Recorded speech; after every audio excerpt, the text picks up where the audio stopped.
The entertainment capital of the world hosts the final 2 rounds of the Blancpain GT World Challenge America. And what better way to have it than here at Las Vegas Motor Speedway. These exotic GT3 supercars will compete using the circuit's Roval layout, combining both the Motor Speedway's oval and infield circuits. Coming into this weekend, we have already crowned 2 champions in the Pro category and in the AM category. Pro driver Tony Vilander in the Ferrari 488 has battled all season long with the Capex Racing Bentleys, but consistency has given the Finn the championship. We've been working well as a team, not always the quickest ones at the pit stops, but a trouble-free pit stops, that we didn't lose the race or we didn't lose many places and stuff like that. There is some important championships online still, the team and the manufacturer championships, so it's all to play for. When you go to the tracks where you have a lot of experience, you know what to expect, but here is a different case.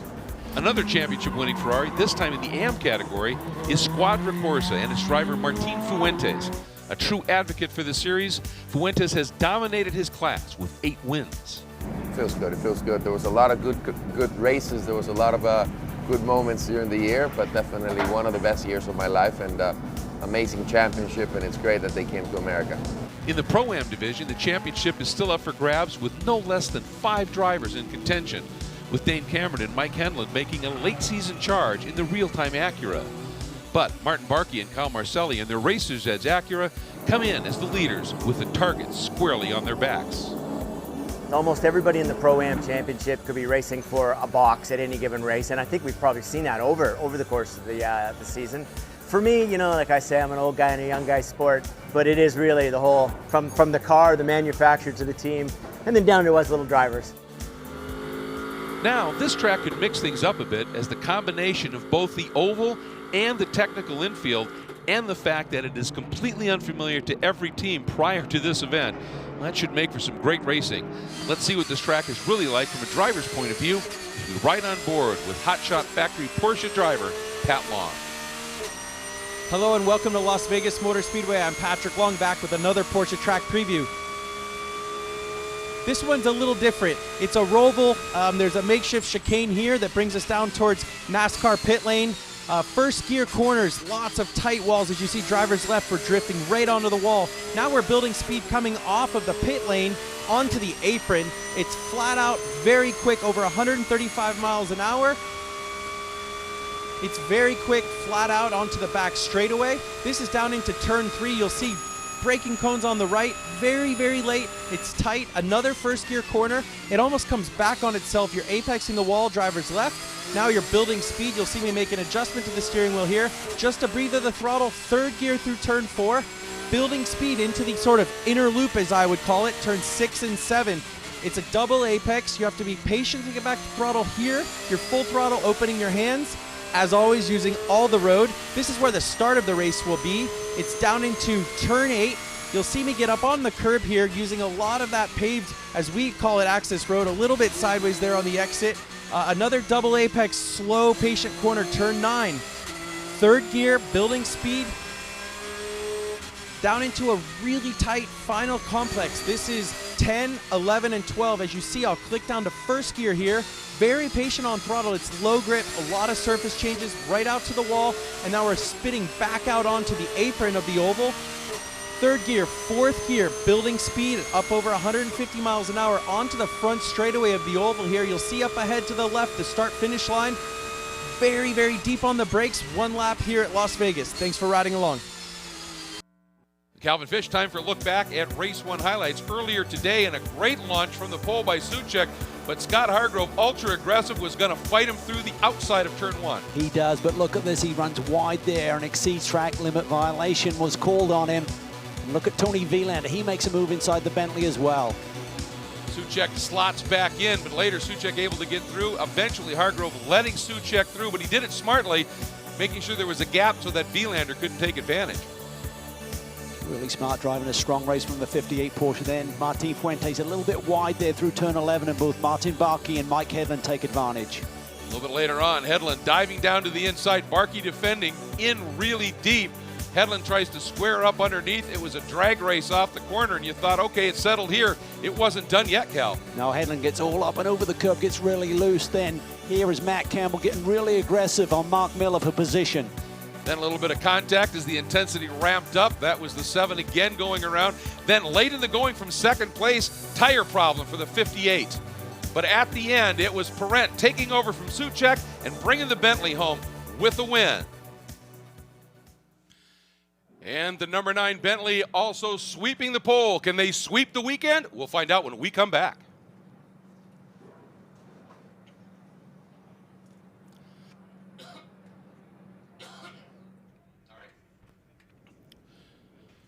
And obviously, we talked about the remarkable job that both Soucek and Parent did in that number 9 Bentley to steal both of the pole positions here. Gives them the opportunity to start up on the front. This time, though, along the outside, it's going to be that red Ferrari. Yeah, and that's huge. I mean, Molina just really pulled one out of the bag late in qualifying here yesterday to secure that front row starting position. Otherwise, it's going to be a cut and paste from the first event we saw with the number 9 car alongside the 58. And that is really important because the team and manufacturer standings are awfully close after the round here earlier today. In the teams, it's only a 7-point lead for our Ferry over K-Pax, and it's a 7-point swing between first and second. That could go to a tiebreaker here tonight. And in the manufacturers, there's a slim 10-point margin as well. Yeah, there is lots to play for sure, as Tony Vilander said in the open. Here's a look, one of our cameras, heading down into the beautiful view of the strip.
Beautiful rendition of our national anthem by Sienna Paglio. Thank you so much.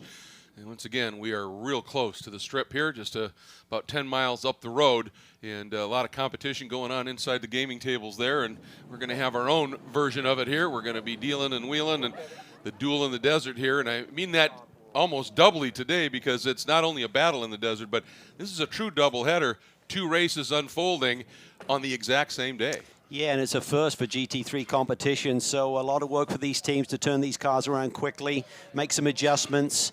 Not too much damage earlier in the race, so we should be okay here tonight.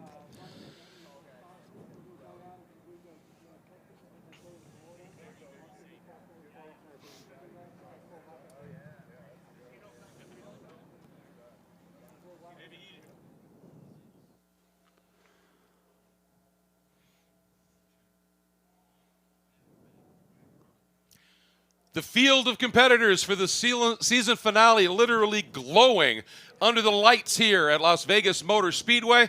And as we march down through some of the field, we wind our way down to our 3rd member of our team, Ryan Marine, down in pit lane.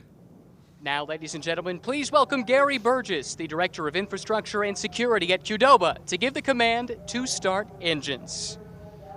Drivers, start your engines!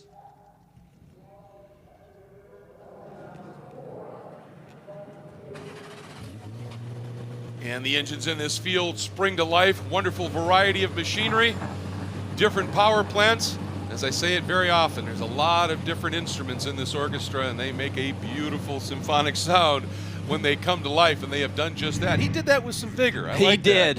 Certainly intense. A lot of these drivers are going to be intense here this evening as well under these lights. Should be a spectacular show. It is. Full-on lighting here, and they've got the temporary lighting on the infield section.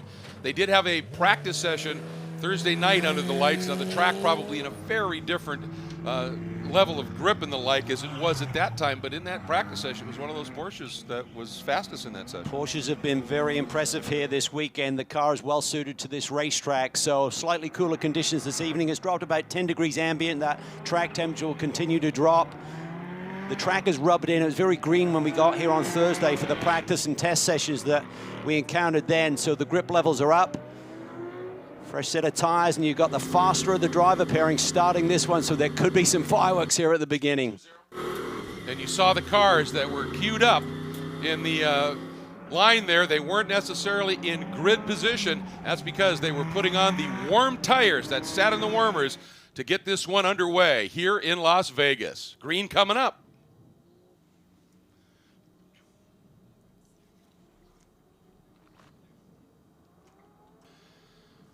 All right, this is going to be a very important lap just to see, one, how this track may have changed since they were out. It was late morning was when the checkered flag flew on the first race of this doubleheader here. And obviously, temperatures have cooled down quite a bit in the desert. The heat just escapes in a big hurry.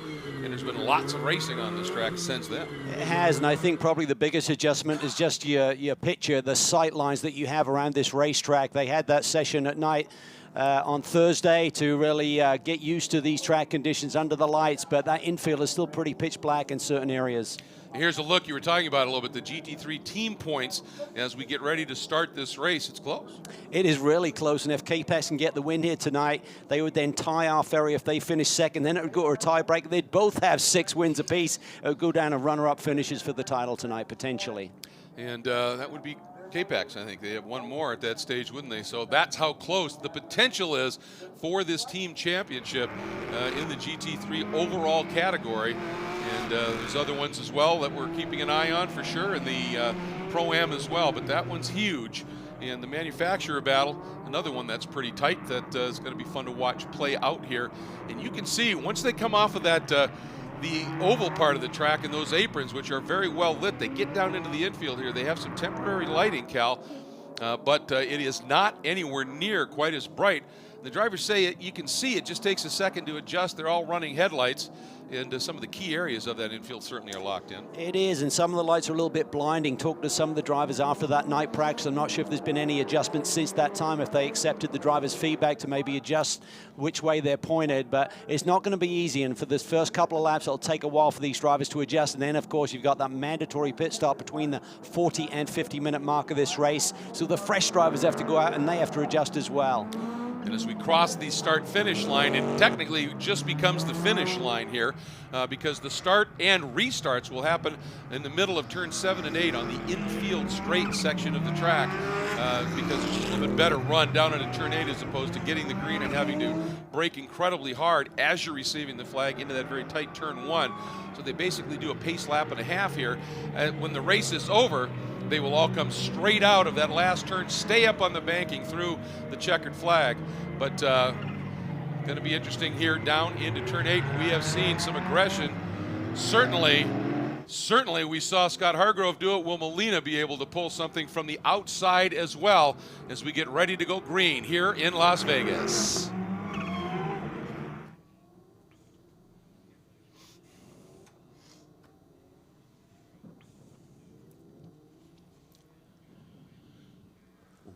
Welcome back, everybody. We are just about to go green flag here under the lights at Las Vegas Motor Speedway, showing you the grid on the bottom of the screen. The pace car lights are out. The Acura NSX, the official safety vehicle, makes its escape. And right now, that front row, led by Alvaro Parent, and that Bentley is leading the field around to take the start on the infield in between turns 7 and 8, where they do the start and restarts here. And as they start to work their way through turn 6 and 7, they will start pairing up. And we saw a very aggressive start by Scott Hargrove from the outside. See if Molina can match that, or whether Parent will be able to deal with it here. Here we go, through turn 6. They are allowed to roll into the throttle a bit once they come around turn 7. It's supposed to be, a bit of a wiggle there by Parent as he went to the throttle, and he got a little bit better run. We are green, the season finale underway, Cal. Molina looks to the outside, down into that brake zone. He goes around the outside. Can he get the inside for the next corner? Very aggressive.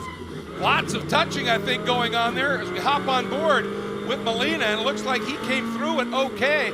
Question was, how wide did he run as he came out of turn 8? That was almost a mirror image of what Hargrove did, but Molina didn't run quite as wide. Once again, Parent just tucks in behind. Yeah, he's getting super aggressive, and I think for Molina, it's hard for the race stewards to see those track limits in this darkness, so maybe he took advantage of that situation, but he is on it early. Ferrari out front, that is big in the manufacturer's chase. Absolutely. Parent slotting down into the second spot as we look back as they come up here to complete the first half lap of racing. There is Molina, then the two Bentleys, and the number 58 started today by Pat Long. Yeah, Soule has got around Patrick Long for that third position right now, so the Bentley's running second and third, but Molina is off like a scalded cat in fifth position. First in Pro-Am is Dane Cameron aboard the real-time number 43 Acura. Chased hard by the number 91 of Matt Campbell, who is the driver who was so quick in that Thursday night practice here. Look at the beautiful glow of the brakes here as they dive into turn 3 and dive into that darkened infield. Molina's car has come to life early. Maybe they got aggressive with the tire pressures here to give him the platform that he needs and get the energy into those Pirelli P0s. Brent now just got to get into his rhythm. He's been the man to beat here this weekend as a monster pole lap that he put together, but Molina has taken advantage. Working up into turn 8, one thing I noticed in the rear view camera monitor on Parent's Bentley, behind him all you see is headlight. It's very, very bright. You're not sure who it is, but at least you know there's somebody mighty close. So you take a look at it again. This is turn 10, that fast sweeper there. Big tire bundle to the inside. Got to make sure you don't clip that at night. Then that really tight section. Not a lot of grip here as you try to get back on the power. Low gear to accelerate up onto the speedway. Great idea in that tire bundle, putting all kinds of reflective tape on it so it really lights up in those headlights. Up into the north apron and the run back toward the finish line. And last time the margin was 0.4 of a second, Molina to Parent, and it's up to 1.1. So right now, Miguel Molina just uncorked a 134.695 and stretching that margin in the lead. Big battle here in the Pro-Am category. Dane Cameron leads Matt Campbell in the Porsches all over him, and Alessandro Balzan in the other Ferrari is really quick as well. That is the Scuderia Corsa Ferrari. Alessandro Balzan, his first weekend back racing in North America. A year and a half he had to take off due to a medical situation. Did a couple of races in the Italian GT Championship before coming stateside once again and teaming up with Scuderia Corsa. With the team, he's had a fair amount of success over the years. Lots of wins in that Ferrari and championships. Yeah, it's a happy family there between Balzan and everyone associated with Scuderia Corsa. We're seeing the overlap there with Dane Cameron all over the tail of Patrick Long in the number 58 Wright Motorsports Porsche. But he's feeling the heat from behind. Campbell will be very frustrated. They scored the win on the road but got taken away for some contact, so they'd love to reverse the positions here tonight. Yeah, earlier in the day in that scenario, another scenario, the number 80 as well for Marcelli and Barkey having a bit of a penalty and losing a few spots as well. So those guys want to make up for it. And Renger van der Zen is starting the number 7 Squadra Corsa Hublot Ferrari. He shares with Martin Fuentes up on the wheel big time here, sitting in 4th and running awfully quick laps, joining that group in front of him. So the Turner Motorsports BMW M6 Shirosaka behind the wheel. They lead the AM division right now. Number 3, that's Soule running in 3rd. Then behind him, there is the Bling It car from Real Time Racing, the big chrome livery on top of that orange. They scored an overall win at their home race at Road America. It was the 100th victory for Real Time Racing, and they added to that tally with Campbell and company being demoted from their race win today, so it's 101 wins now on the board. That is impressive. Riding on board now, the number 9 place car, the 04 entry from DXDT Racing, the CrowdStrike Mercedes, in the hands of Colin Brown.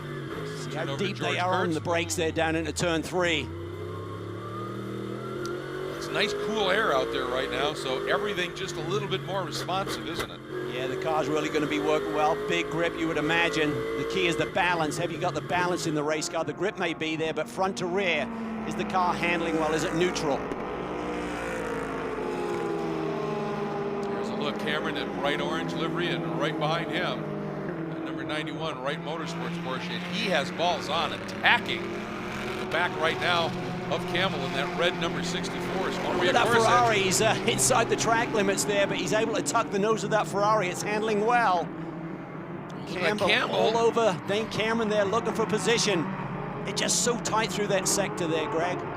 It is. I mean, Pat Long mentioned it. He said it's an incredibly tight sequence of corners. It starts with avoiding that tire bundle, and it's a tight turn. It gets tighter still. I thought that Campbell maybe had an outside run on Cameron, and finally at the last moment had to give it up. Well, sometimes those headlights kind of deceive you a little bit. Exactly. It's the different lines that the drivers are choosing around this race circuit. It's proven to be very difficult to pass on, but nonetheless, the action is intense right now as they're all stacked up at the beginning. Parent just takes fast lap of the race, Cal, at 1:34, 1:62. That margin had gone up to about 1.3 seconds. It's down now again to 1.1. That Bentley may be starting to really come in now. It is, but Moline is kind of matching him. He was only 100th of a second off of that lap that Alvaro just turned. On board here with Renger van der Zande. This is turn 3, now into the infield section. Little breather of the throttle here to get through this little kink, up and over the curb. Following his teammate there, Alessandro Balzan, up ahead in the bright red Ferrari. It's been a while since we've had this wicked quick Dutchman in the SRO America World Challenge paddock. Great to have him back. Teamed up with another great character. They're both a lot of fun in Martin Fuentes. And he is up on the wheel right now. Look at this, Campbell again trying to work inside then outside on Cameron. This cool customer, but that Porsche looks really quick. I was going to say, in these cooler conditions, that Porsche might be making a bit more stick at the rear.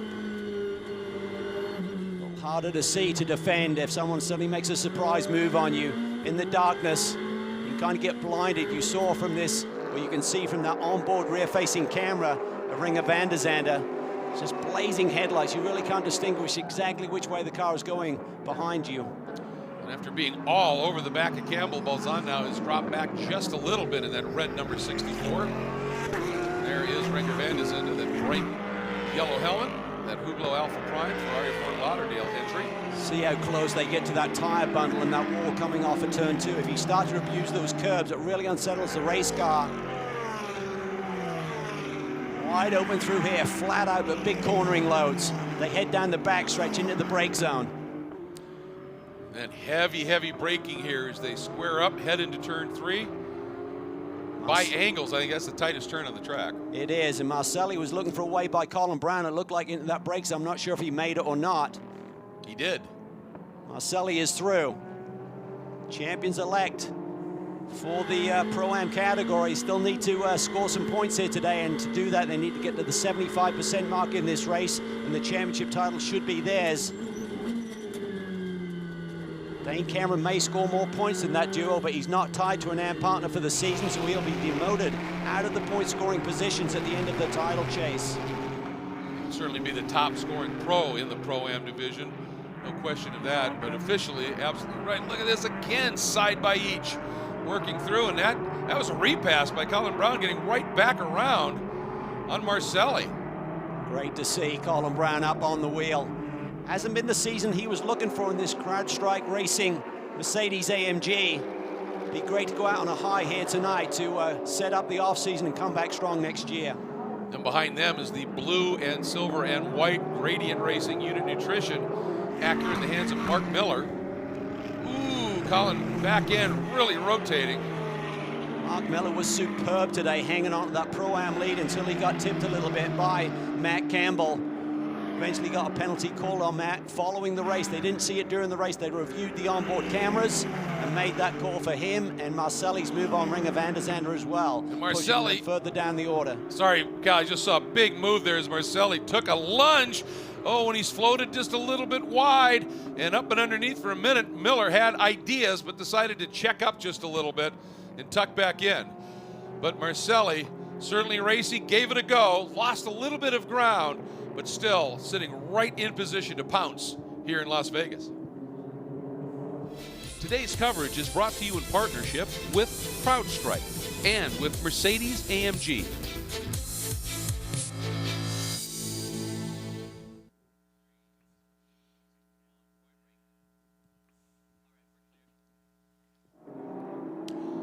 Up at the front, this Ferrari, Miguel Molina, has reclaimed fast lap, Cal, at a 1:33.854, and is keeping that margin right at about 1.2 seconds, at least as of last lap. See what Parent is able to do this time by. Well, you have to wonder whether they're tweaked on the setup from what they learned earlier today, because he didn't show that pace in qualifying yesterday. It was all about the Bentleys, who had a big margin. Brent's lap was a monster one that he put together. And certainly in race conditions here tonight, the Ferrari looks to have the upper hand on the Bentleys.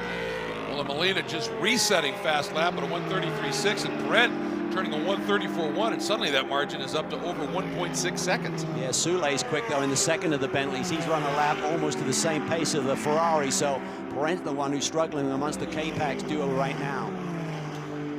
That begs a little bit of a question, doesn't it? Since the driver championship has already been clinched, do you let the faster Bentley through in this case? Because it's right at this stage, it's about manufacturer as far as they're concerned. Well, it's up to the chemistry within the group to really think of the big picture. That team championship, that manufacturer title is all they can win in this season. The drivers' championship's gone the way of Tony Vilander. So, yes, I think you'd have to. If Maxime Soule is telling the team, listen, I'm a bit quicker than Alvaro right now, let me try and chase after that Ferrari. Speaking of Ferraris and chasing, that is Balzan, who is back on it again and has run down the Cameron Campbell battle.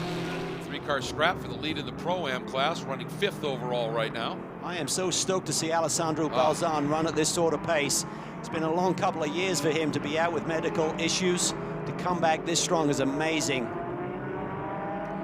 Yeah, he certainly is an awfully talented driver, and tell you what, I think with him, you just touched him and the rust just completely fell off, and he was ready to go. And I almost wonder, you know, when you have a period like that for a year and a half where you can't partake in your absolute, I mean, it's more than a passion, it's your life. For him to come back here, I wonder if he's just even more driven than ever. Well, certainly drives that hunger. I mean, he's a very passionate man. He's won numerous championships over the last 10 years, but when you're out and you're sitting idle, it is tough to watch, but he is definitely on top of his game on his return here. He's done a couple of rounds of Italian GT championship racing, but this is the first time at this level. Watching through that south apron, once you come out of that chicane, a lot of drivers, just some different lines they use, and I think it's just a matter of how the car's working, what the car's telling them. And some of them want to free it up, let it run up in that bank a little bit. Some of them want to stay tight, run a shorter line through that complex of the track. Whatever works at that point, they're all running very, very similar lap times here. And this great battle as we hop on board with Mark Miller running 7th in the Pro-Am class. Great battles continue here in a number of different spots on the track. Certainly up front, it's a good one. The battle for the lead in Pro-Am, 3 cars covered by literally next to nothing. And then you go a little bit farther back in the pack, there's some battling going on as well. Riding right now with Mark Miller as he sits and looks at the rear deck of the number 80 Racer's Edge MBRP Acura up front. And Marcelli had gone around Brown in that 04, that red and white CrowdStrike Mercedes, but Brown figured a way right back very decisively and quickly. Been a great day for Gradient Racing. Till Bechtelsheimer did an awesome job to qualify at the sharp end of the grid for the first race today and held it right there. And then Mark Miller, after the pit stop exchange, found himself in the lead and held off some really quick drivers until he got a little bump and run, but still finished on the podium at the end of the day. Yeah, Till Bechtelsheimer, very, very talented driver who carries an AM ranking, but he is quick. And they put together a great run here. And it looks like Van der Zande up front of these two has dropped off just a bit of Alessandro Balzan. He's about a second adrift right now. Trying to see now whether the number 80 of Marcelli, he did it once, but if he showed his hand and Brown covers it now, that just makes it all the more difficult. That's right, Colin has a lot of experience. There's a great little battle going on here between the Mercedes and the Acura. That run through turn 7, as you turn into it, you double apexing, but then you can just feed it throttle. It's sort of an increasing radius corner. Start is under review. All right, you just heard from our race director that the start of the race is under review. Car 6-1 must give back 1 position. Car 6-1 must give back 1 position. That may be Molina who took that wide line through turn 8 to grab the lead. We saw a call made earlier when Scott Hargrove did it around Andy Soucek for the lead at the opening lap of round 1 here. And they made him give that position back. Is Molina going to have to do the same thing? It's tough to see in these dark conditions. See if we can take another look at it. I think the reason it took a little longer for the stewards to make their call is it's dark and they had to really look at stuff. Watch it here now. Molina on the outside of the front row to the right of Pirelli. It looked like he got a good run there, Cal. It does, and then suddenly he just goes deep on the brakes, and now they're side by side through there. I don't know. I mean, Pirelli kind of forced him over there, but Molina wrestled the lead, but he's going to have to give one position back. Well, and I think that I heard our race director say it was for in turn 9, not 8, where he maybe had all 4 tires inside of the curb. But he had nowhere to go. I mean, I'm Alvaro had the line on the track, so. But he did use the track limits to gain the lead. So now he's got to try and figure out a way, because if he gives up that position to Pirelli, it's going to be tough to not let Soulé back at the same time. If I was Capex, I'd tell Pirelli, get Soulé right on your tail. Be impossible for that Ferrari to find the gap. Well, obviously, there's going to be some energy down in pit lane right now, right? Yeah, with Remo Ferri, the team owner of R. Ferri. You just got the word, as did we, about what the officials have seen on the start. What's your opinion? Well, I don't know exactly, but I think we're here at the race. And there's a championship on the line. I think it's not where we like to do it. So, but you know what? I'm very disappointed. We'll see what happens. And to your point, while Tony has clinched the Drivers' Championship, you still have the Teams and Manufacturers' Championships to think about. Yes, we do. I mean, you know, it's been good all season. I think it came down to the last race here. We won the Drivers. We'd like to fight for the other one. We'll see what happens. If Tony does drop back, does he have a fast enough car to make the pass and get back to the lead? We're certainly going to try that. We'll see what happens. Thank you, Remo.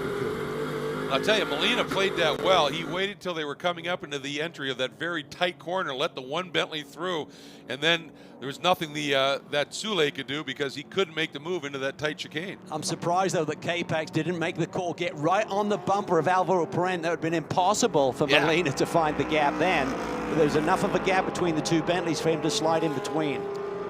He played it well. Now the question is in free air, if you will, up front, where he's not having any compromised aero. Pirelli, who has just been, in terms of raw speed here, the guy. See if he's going to be able to gap something here. Soulé actually sets fast lap of the race, though. Yeah, that number 3 Bentley is really hooked up here this evening.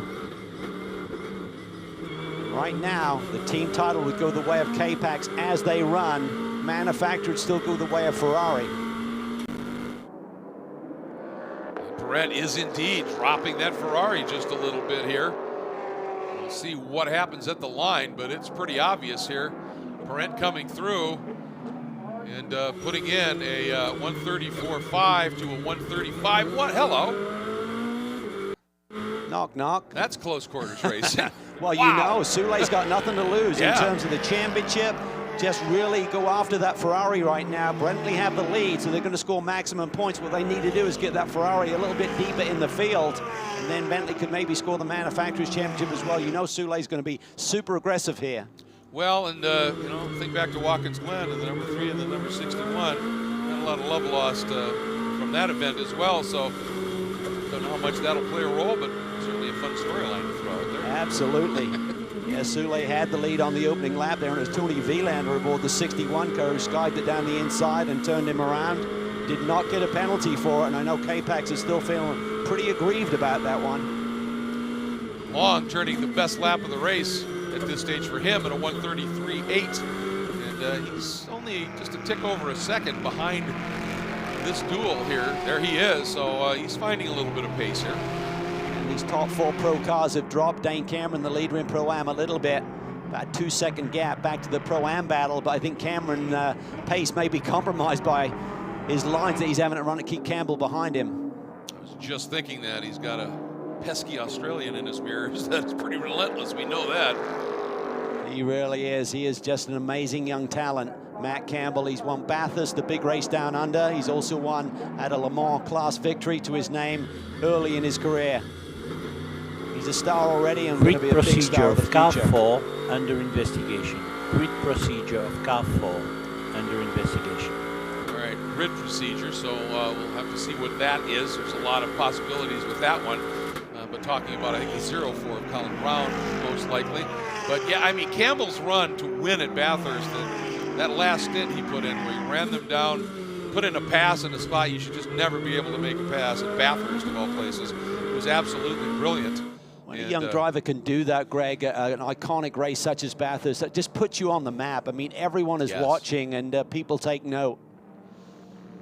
And that was the opening round of the Intercontinental GT Championship, the challenge, and getting some reports of a nice field starting to be prepped to be heading down to return to Kyalami in South Africa for the season finale. First big sports car race there in a while.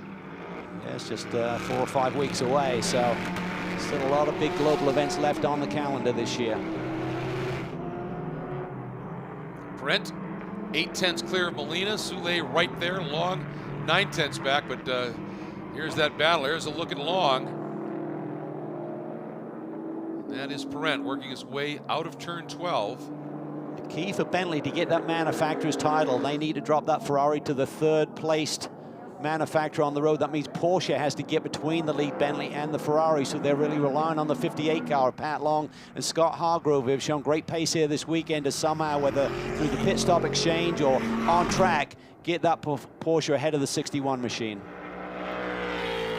Well, Long has mentioned to me a couple of times, he said we think we've got a pretty good tire deg, that the car is balanced and working well, and in these cooler temperatures, you would think it'd be better still. It's certainly come their way. He's just keeping right in the shadows of this lead trio. Good battle unfolding, and behind him, Cameron continues to hang on to the lead in Pro-Am, but only 6/10 adrift as Campbell, Balzan, half a second back, then a little bit of a margin, second and a couple tenths back to Van der Zande, and Colin Brown running 5th in the Pro-Am class. The Turner BMW of Shirazaka-san continues to lead in the AM category, but up front, Perrent now has stretched that margin to over a second.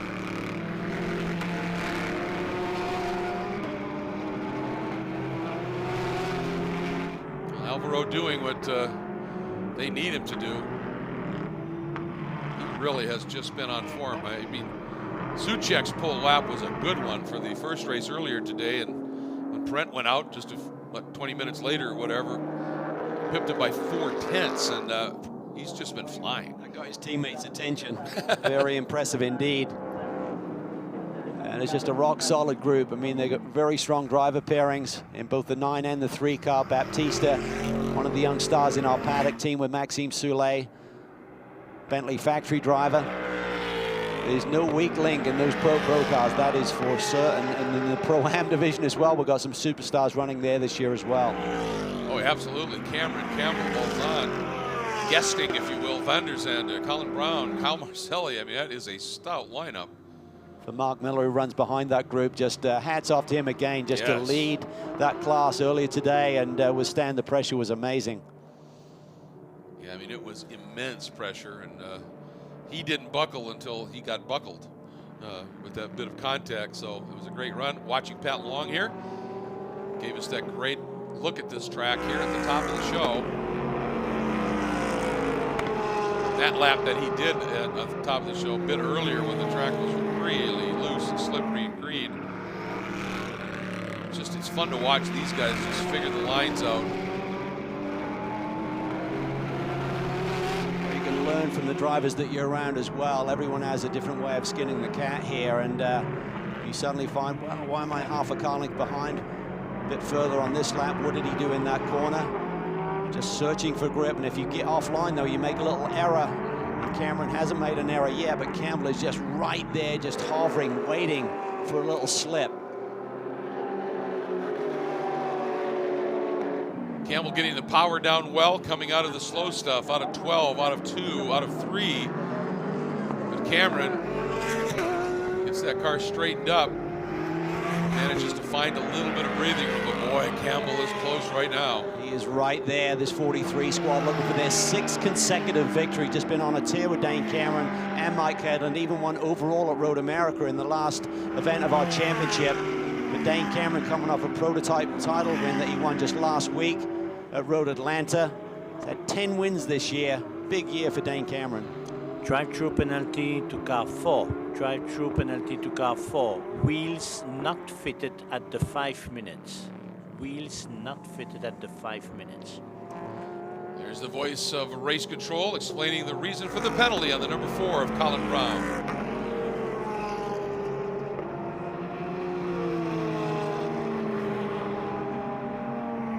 Welcome back. We have this great battle is just absolutely fierce in the Pro-Am category. Cameron, nothing between himself in that Acura and the Porsche behind him of Matt Campbell. And just a tick further back is Alessandro Balzan. These three, time for me to bring it out, covered by the proverbial blanket. That's right, and it's just a really tight quarter action right there. As you can see, Cameron just trying to keep it nice and neat and tidy and recognizing, hit his marks. Really key on the exit speed off of turn 12. They're just exiting up onto the speedway. And then through that chicane, not making an error, and just getting good exit speed through turn 2. Being effective with your curbage use through here. Just on the right side of that little crown in the curb is the key. Being on the track side of that, if you get up on top of it, really unsettles the car. Well, right there, you just saw a great example of that. Cameron went through and just nudged that curve a little bit. Car didn't really move. Then Campbell got there, got up on it a bit higher, and that car really bounced a bit. That's what you're talking about, isn't it? Just sometimes you'll catch it and you'll be able to put the lap together, but I would say 7 times out of 10, you're not going to do that and it's going to lose you time. So it's just being efficient, being patient, and recognizing where the lap time is. Watching Pat Long here, he'll be turning over when the pit stops unfold to Scott Hargrove, who had a very aggressive start earlier today. Ryan, he's watching with great interest. He did have a great start to this race in race 1. Unfortunately, it kind of ended in heartbreak, Scott, for you and Pat. Came apart in the final lap when it looked like you were poised for a podium. Didn't have a whole lot of time to dwell on it, though. How do you put that behind you? I mean, at the end of the day, we chalked it up to that's racing. Obviously, you know, to get the maximum results, you have the things you can control and the things you can't control, and they both have to work, and then you get the result at the end, and unfortunately something we couldn't control bit us, but like I said, that's racing.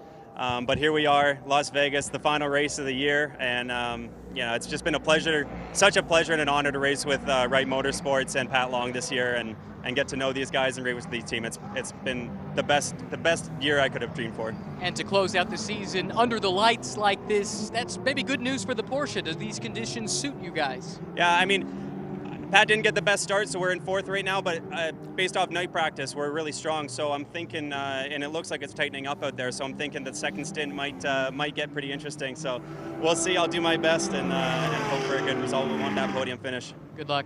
Thank you. It's got to be kind of comforting for a guy like Scott Hargrove to know that the car he's going to be getting was handled by Pat Long, and you know, Pat's going to turn over a car. He may have not much tire on it left, but he knows there's new tires going on, but the rest of the car, it's going to be able to get to the end of this one competitively. Yeah, for sure, and it's really going to come down to the teams on pit lane, how they execute, because this race is just so tight right now. I mean, you've only got 3.5 seconds between the top 4 still at this relatively late stage. Pit lane will open for those first round, for that round of pit stops in about 11 minutes. Up front, Brent is may get that margin up to about 1.3, 1.4 seconds, and then Molina now just turning a stellar lap of 133.4 and has trimmed it back down to about 1.2. Just amazing the lack of drop off here with these Pirelli P0s. Just late in the going, just able to hammer down. It's like as the fuel load burns off a little bit, the cars are getting quicker and quicker. And Long continues to run right there in that 4th spot. Margin from Parent to Long, the top 4 covered by 3.5 seconds. Then this battle, Cameron and Campbell, nothing between them, just the slightest 2-3 car lengths maybe to Balzan. And at this point now, they've been able to open up a bit of a margin, so 4 seconds now back to Van der Zande. Yeah, it's an intense battle. And you know from Matt Campbell, if he sees any little opening, he's going to be trying to get through there and get that lead away from Dane Cameron. Imperato, his teammate, has run strong this weekend, and Mike Hedlund had a really strong second part to his stint, had a conservative start here today, unlike Mike Hedlund, but then came on really strong and showed a lot of pace. So I think if he can get the car in the lead, certainly he's got the potential, and he doesn't crack under pressure to maybe get their 6th consecutive victory. Down into turn 8.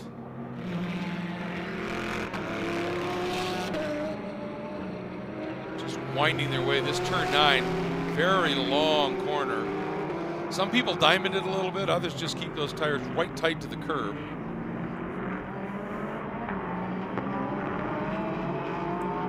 Tight section right there. Just got to stay off that inside curb. You can see the profile there is a lot higher than the other curbs around this circuit, and if you get into it, there's a wall on the outside ready to grab you.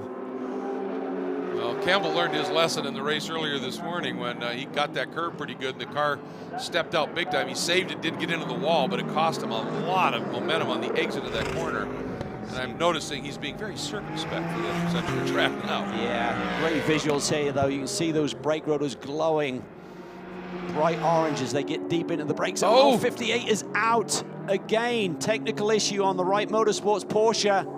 Heartbreak for this team, and maybe a big break for Ferrari in the manufacturer's standings. He has pulled it off there. It's right at the end of the pit out area. And there's a little bit of smoke, but I think that's more just from those hot brakes. Looks like he's maybe trying to effect a reset. He's got it in reverse. Well, he feels that it is just day done. Yeah, he's just trying to find a safe haven there to get it off the racing line and let the track stay green. That is the show of the sportsmanship of Pat Long here. Unbelievable. So,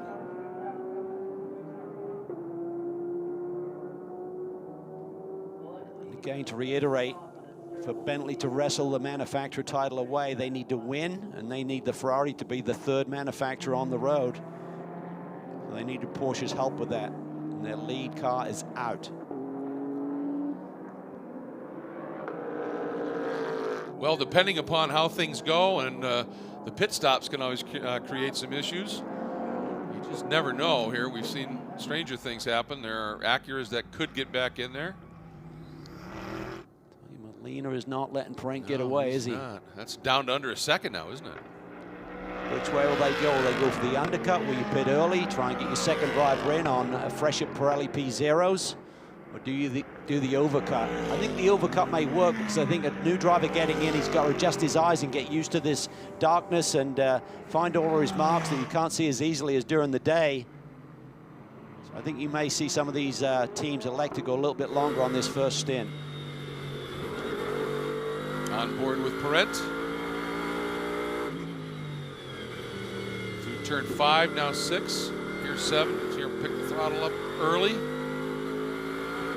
Run it out.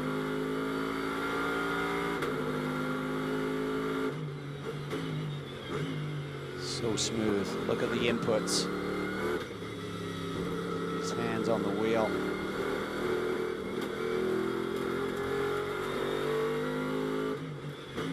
Yeah, the marbles kind of hitting the inner fenders.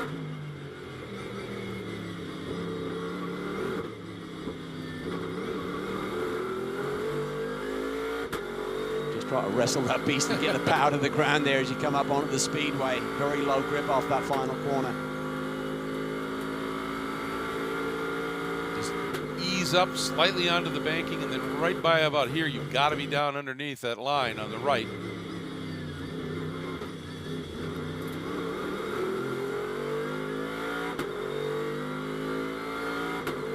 And there's something in the drive line on the number 58 Porsche, as the report from pit lane. So big disappointment. Yeah.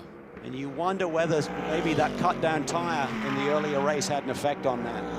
Absolutely, and frustrating to be sure, but up front, the battle is rejoined between Perent and Molina. Today's coverage is brought to you in partnership with Optima Battery, with Bentley, and with Porsche.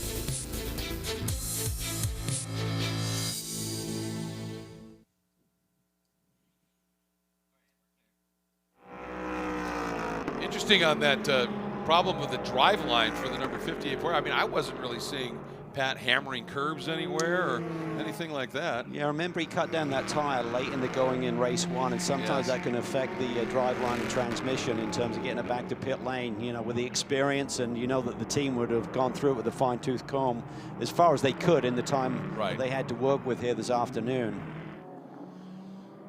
And watching Molina now, as we talked about, he's down underneath a second in terms of the margin, and I think he's making that maybe even closer right now. He really runs an aggressive line in terms of the track limits going through that turn 9. Has those right side tires quite a bit to the inside of the curb there. Soule in the second Bentley has dropped back a little bit from this lead duo. A lot of this will come down to the team strategizing around with the software program they have that kind of creates a shadow or a ghost car. They can see where they will come out if they execute at the 58-second timeline on pit lane, where that would put them in traffic, and that will be the key to making that decision.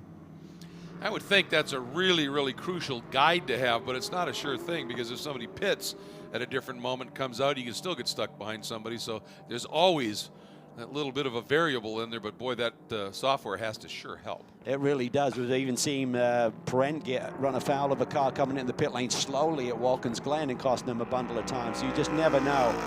Just have to make your best strategy choice, but this battle is intense. Wow. Look at Cameron still holding on that lead. Campbell is not letting him go. And I am mightily impressed with the run that Alessandro Bolzan is putting in here after having been away for so long. He is just right with this group. He is catching them. Yeah, he sure last is. lap was 0.4 of a second quicker than both Cameron and Campbell.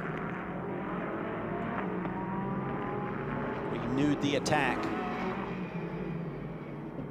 Yeah, he's just a car length or so, a couple of car lengths now. Bolzan's fastest lap is only 0.3 off of Molina's best in the Ferry Motorsports Ferrari. That gives you an idea of the pace that he is able to run right now. Looking at it here, Cameron just putting in a 34 flat, Campbell a 34.1, Bolzan another 33.9. So he is definitely up in the ante a little bit in this battle for the lead in the Pro-Am class, which is for 4th overall now with Long's retirement. So running right up near the sharp end of things. Dane Cameron continues to lead in the Pro-Am category, now 4th overall, with the retirement by Pat Long in that Wright Motorsports Porsche. Bit of a surprise, apparent driveline issue. Oh, and look at this, Campbell trying to get the nose down underneath. Dane floated a little wide. They're side by side. This is through turn 7 now, and just enough of a head of steam, and Cameron eases back in front. He could see those headlights inside of him. He just opened up his hands, recognized he would then have the inside line for the upcoming left-hander. So smart driving by both of them by not trading paint there. Bolzan behind them going, yes, do that. Let me get a run here on you. I think the Porsche is definitely hooked up a little bit better, and he's feeling the heat from behind as well. So that's forcing the issue a little bit for Matt Campbell to make that move on Dane. I think he can put the Porsche in places where Dane cannot get the Acura to go through that tight infield sector. We're coming up a minute and a half to the pit window opening. Dane feeding it into the turn 1-2 chicane. You expect most of these Pro-Am partnerships here to keep the Pro-Am as long as you can, maximize their pace. For the pros, they're pretty evenly matched, so then it's just down to strategy and making that call. With the tire warmers this year, typically if there's high tire deck, you do the undercut, get the driver in, get the fresh tires on your second driver, and get out there and lay down some hot laps while the other guys are struggling on worn rubber. But today there's not a lot of tire degradation to work with. Yeah, we're consistently seeing laps here late in the going that are within a 10th or 2 of the fastest lap of the race that Soule set. These cars are maintaining pretty good performance levels, and of course as the fuel load gets lighter, if the tires stay there, everything on the car becomes a little bit more crisp. It does. It's amazing to see these lap times continue to be trimmed as the run goes on. Let's not forget there's been a full mandatory 4-tire tire change for the second drivers. A little bit of fuel goes on board as well. And they've got it. Campbell there looked really deep. He was definitely thinking about it, but I just feel it's going to be heartbreak for someone if he tries to make that move. There's just no room through that sector to get side by side. He just rolls a tremendous amount of speed into and through 10. Window is now open. Pit window, as you hear, is now open. And watching Dane here, the line he runs through the south apron, he opens it up a little bit more, stays out, and then starts to turn in. Campbell turns in a little bit earlier. And right there, as Dane cuts down, he gets a great drive, and Campbell's the one who tends to float up a little bit higher on the exit. Not so much that time. I think Campbell may be recognized turning in really early, and then I'm floating a bit wide on the exit. Well, the one thing that's been impressive, not so much the one-lap pace of this Acura number 43 this year, but their race pace. They just don't seem to fall off. They've got the consistency with the setup. They'd love to be able to sharpen it up a little bit for qualifying, but nonetheless, they've been scoring a bundle of victories with this strategy. How about Cameron and Campbell on that last lap, turning their best laps of the race? Well, I think this is go time. You bet. This last 10 minutes is if you've got anything, you're going to try and stretch it now and try and make the job a little bit easier for your pit crews. I think that's what we're seeing right now, is that they've kept the tires underneath them, and now they're unleashing, going to burn them down if necessary to get the gap. On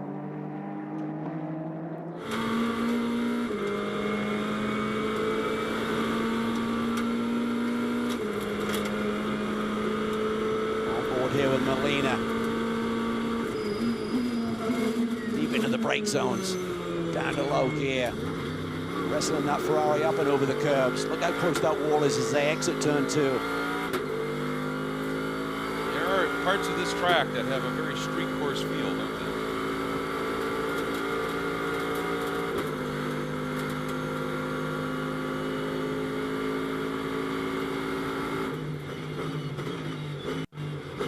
Just enjoying this ride here. Short shift coming off there. Rodrigo Baptista awaits Maxime Soulet in the number 3 Bentley. Such a cool customer. Doesn't say much. He does his talking from the driver's seat. He's always been a little bit of a shy personality. Like a lot of drivers that are quiet and reserved, that helmet goes on and seems to bring out the animal. That certainly does. He's found a great home there with the K-Pack squad. He really has.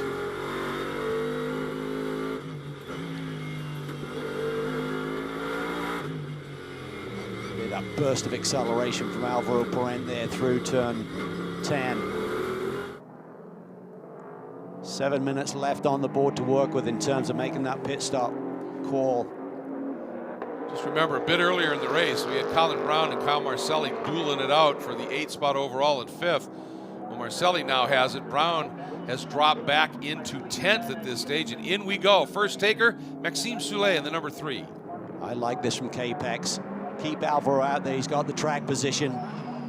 Try and extend the gap if you can and see if you can cut a really tight pit lane delta on Soulet to Baptista and put the pressure on our ferry. In aggressively, as you would expect. The way they set these pit windows up is if you do everything perfectly, you should be able to sit for what, 3-4 seconds? That's what they're saying, a perfect stop. If you execute everything with the tires and the fuel going on board, you should have 3 to 5 seconds to work with. A little slip there from the mechanic, but didn't really cost him any time as he comes around the front end of the car. That's a good sign.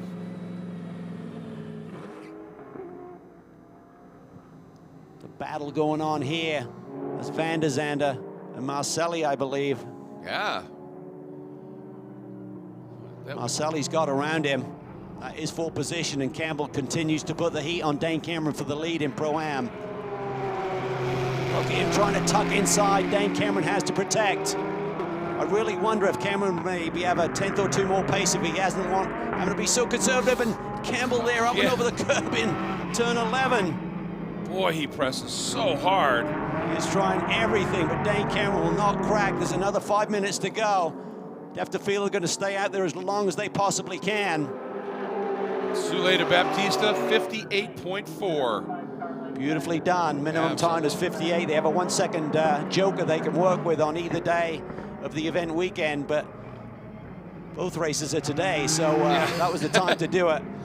I don't recall anybody using that joke. You can only use it once in the 2 doubleheader events, and I don't think anybody used it this morning. There's Imperato getting ready to go.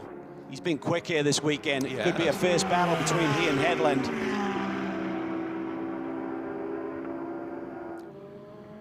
Down into turn 3. Boy, Dane just driving incredibly precise lines, leaving no real opening anywhere. Meanwhile, up front, that is Brent over Molina, the margin of 1.2 seconds. But Brent got it up over that second margin, and it's just sort of stabilized, hasn't it? Well, you know, Molina wants to get as tight to that Bentley as he possibly can when they do indeed come to pit lane. Not necessarily on the same lap. Be thinking about where they would exit if there's any traffic they're going to encounter.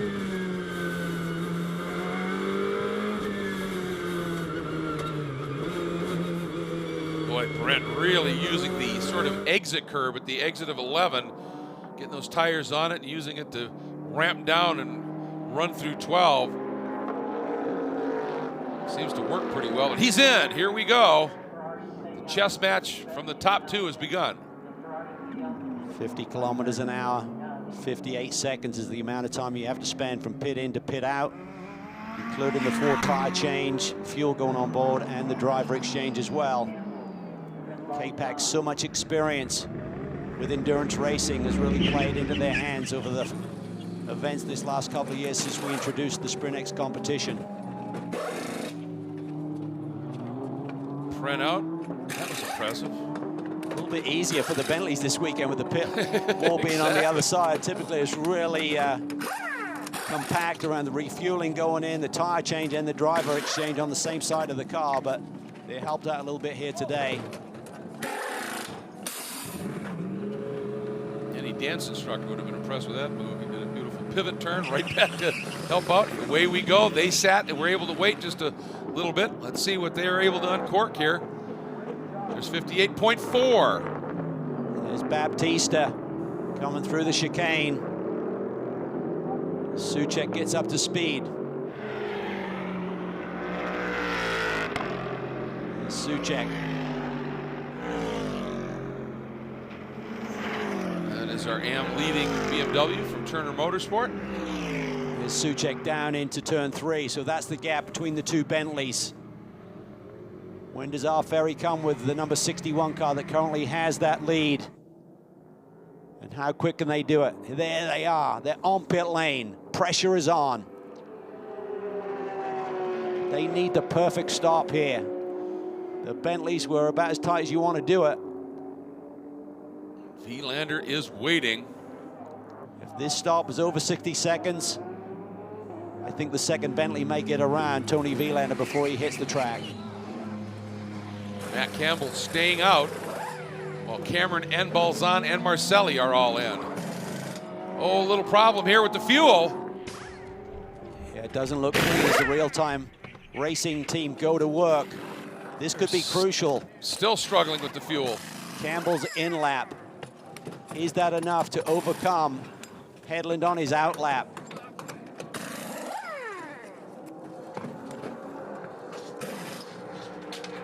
Boy, this does not look good, Cal. No, it does not look good at all. They're already at the minimum.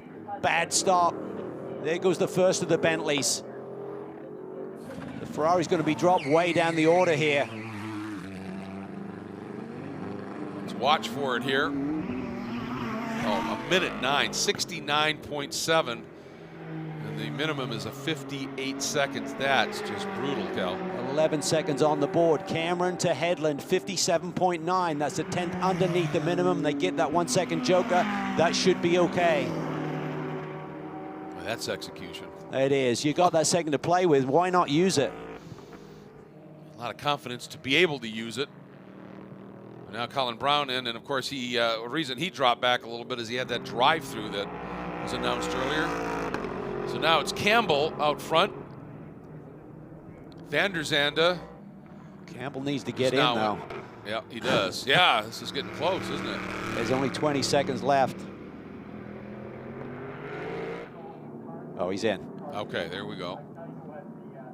And that extra lap for Matt Campbell could be a deciding factor here. He knows it. He'd have wrung the neck out of that Porsche on that in lap. Key is, did he encounter any traffic? Was it a clean lap? Did he execute? They know they got to be on it because The real-time racing team did a number just underneath the minimum, so they have to be pretty close to that. See a little fence there, a little bit bodywork loose there on the right side, just behind the right front wheel on Soucek's car. Just flailing a little bit here. So Soucek, Baptista up front, 1-2. Third, Imperato in the number 91 Porsche.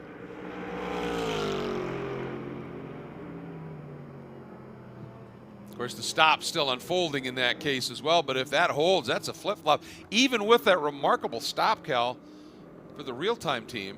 Yeah, I'm not sure it's cycled yet, Greg. Yeah, that's my thought exactly. Looking at the tracker, I believe the 43 is ahead of the 91 and ahead of the 61 potentially as well. So this is huge because Mike Headland is going to feel the pressure from Tony Vilander. And let's not forget in the manufacturer's chase, Ferrari would be the third manufacturer on the road right now behind the Acura. So exactly.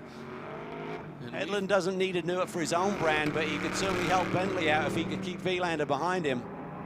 There's it is. The battle. Vilander flashing the lights. Headland is fairly used to red Ferraris in his mirrors too, so. He has. Oh, he owns it up. Vilander gets to the inside. I think that's going to be the pass. Yeah, he clears him. I wonder if Headland just did that, so this is not my battle here. I mean, for the manufacturers, it certainly would have helped the Bentley, but it's not his game plan. No, Headland really needs to focus on Imperato in the 91 Porsche, who's right behind him. Exactly, that's what it's all about for team championships. Vilander up to third. Headland down to fourth overall, but leads Pro-Am, and the gap is right there. You can see it. Just as it was before, Cameron over Campbell, now it's Headland over Imperato. Vilander right now, 8 seconds behind Baptista. He's fully 16 seconds off of Soucek in the lead Bentley. That's how costly that stop was. Yeah, it's really taken the thread of the win here today. And that's going to be tough on the R Ferry team because they've had a great season. They've won the driver's title. Looks like they're not going to win the team championship the way it stacks up right now. And you'd hate to go into the off-season knowing that your last pit stop was not executed as well as it should have been. Absolutely right. And now he's just got to put his head down and do what he can. And Headland has to defend against Imperato.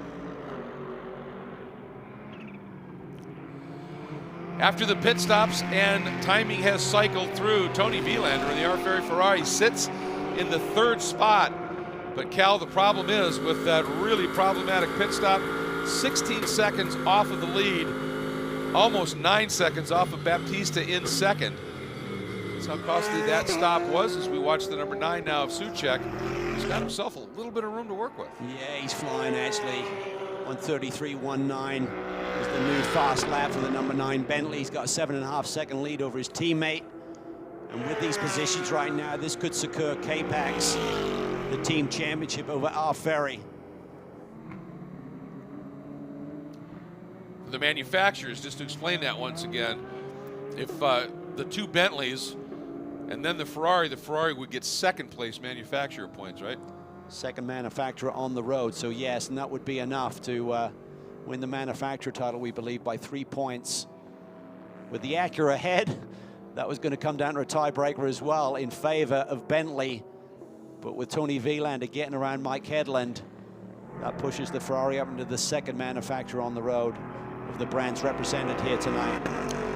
I'll tell you, after that sequence of pit stops, one of the big gainers in the Pro-Am class, the number 7, entry from Squadra Corsa, the Hublot Alpha Prime Ferrari, Martin Fuentes now in third behind Headland and Imperato. A few seconds back, to be sure, but in front now of Barkey and Curtis, who took over for the 64 Balzan.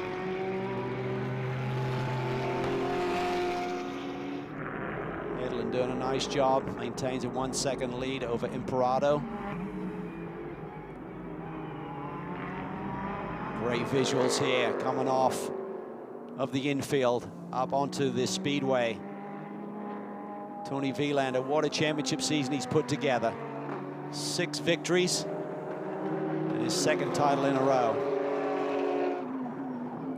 He has. He's just a absolute team leader, and you know, keep in mind he's done this with a couple of different co-drivers. Both of them very fast, but it just seems to click. It does. It's all about the chemistry and the experience of Tony Vilander to welcome someone in, not let the ego get in the way, and let that driver help you win a championship.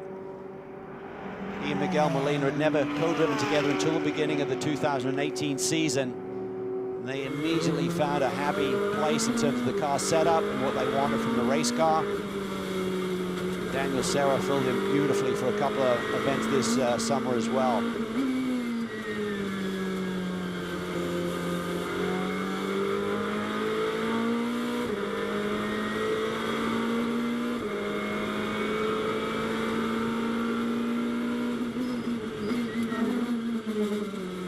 Tony in there super deep, really deep. That was a little mistake there. Yes, it was. Just seemed like he rolled off the brakes a little bit too early, rolled too much apex speed, front end wouldn't grip up there.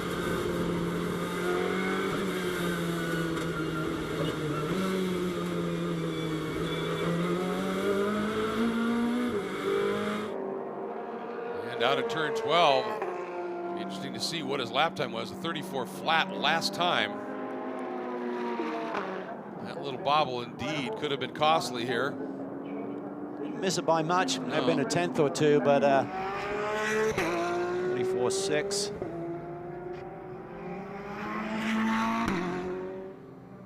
Behind him, we saw that shot of Hedlund. Here is Soucek into the infield.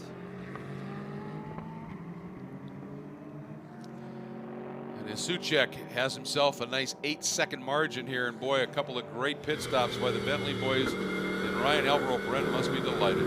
Absolutely, that's exactly what I wanted to talk to you about, Alvaro.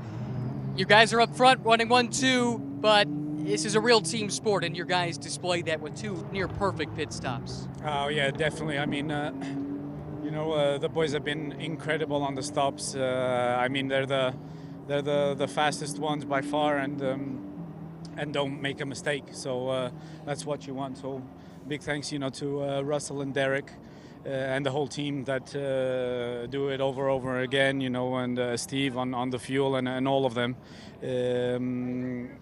They've been doing a great job. And the result, if it stands, running 1-2, that would be good enough to win the team's championship for K-Pax. What would the significance of that be for you? It's big. It's obviously this team is the best, and it needs to. We need to win this title. You know, at least as we can win the driver's title this year. But really happy where we are standing right now, and I hope it finishes soon, right?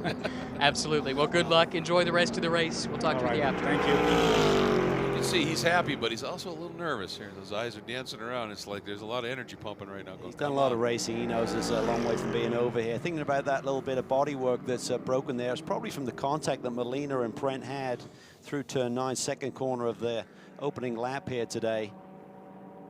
There's definitely some paint traded there as Molina was really forcing the issue. Doesn't seem to have affected the speed of the car because Soucek came out, fresh tires, popped up fast lap of the race. I think that's a bit of a statement for Andy Soucek. Remember, this stage of the year, a lot of drivers' contracts are up for grabs, so everyone wants to go out on a high.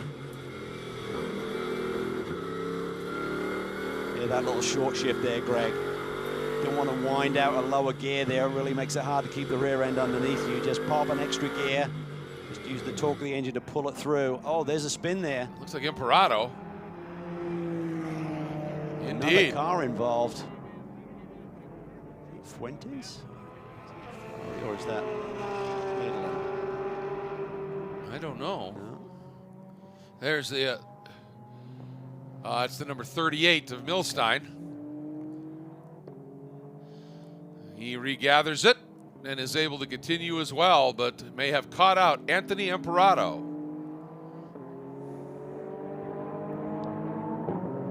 Just brought to you in partnership with Purple Monkey Garage and with Ferrari.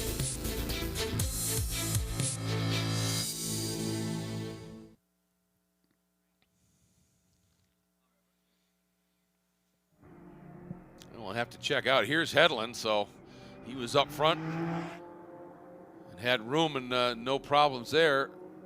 Here's Imperato, so he's definitely lost a ton of time there. Does this open the path for Hedlund and Cameron to get their 6th win in a row and 7 out of 8 rounds together? What a remarkable partnership. Started at Sonoma, got a single victory that weekend, and since they left Sonoma have been unbeaten. It was almost, you know, serendipitous, wasn't it? You know, the way that played out, because when Curtis, you know, hurt his back, couldn't get there.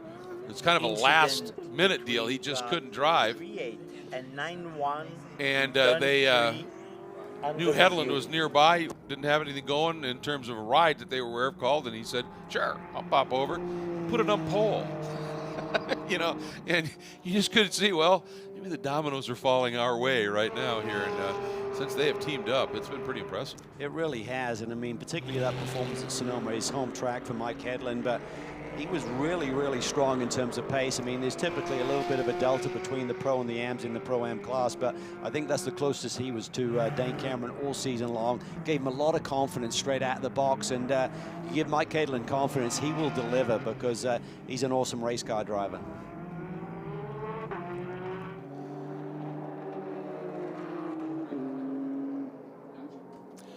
Yeah, and then of course leading for overall for what, some 20 minutes under huge pressure at the Glen. That'll build a little confidence, and then hanging on to win overall at home at Road America. He's just he doesn't want this season to end. Yeah, not at all. He's having a fabulous year here. So we are keeping an eye on Imperato right now. A little spin and continue. Didn't cost him a ton. I mean, it's significant, 6 seconds or so, but I mean, it could have been a lot worse than that. And of more concern for him is it maybe allowed Fuentes to get within about 6 seconds of him at this stage. Hedlund did not have a great last lap, so he can't afford to relax too much. Otherwise, Imperato, the pace he's got, could be right back on him. Barkey now 4th in the number 80, and Bechtelsheimer in 5th in the number 5. Unit Nutrition Acura in the battle for Pro-Am here.